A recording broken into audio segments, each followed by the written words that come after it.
John was walking through the park when he heard the faint cries of a baby squirrel.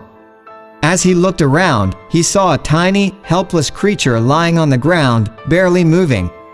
It was clear that the baby squirrel was starving, and without help, it wouldn't survive much longer. John knew he had to do something to save the little animal, so he scooped it up in his arms and rushed to the nearest veterinary clinic. The staff was kind and understanding, but as they examined the baby squirrel, their faces grew increasingly somber. John could feel the tension mounting in the room as the vet delivered the verdict. The baby squirrel was suffering from a rare disease that had infected its brain, and there was no known cure.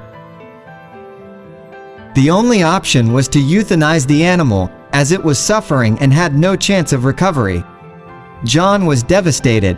He had put so much effort into saving the little squirrel, only to be told that it was all for naught. He couldn't bear the thought of the baby animal being put down, so he begged the vet to do everything possible to save it. The vet took pity on John and promised to do what she could. She put the baby squirrel on a special treatment plan, hoping that it would make a miraculous recovery. John visited the vet every day, praying that the little animal would pull through. Days turned into weeks, and John's hope began to fade.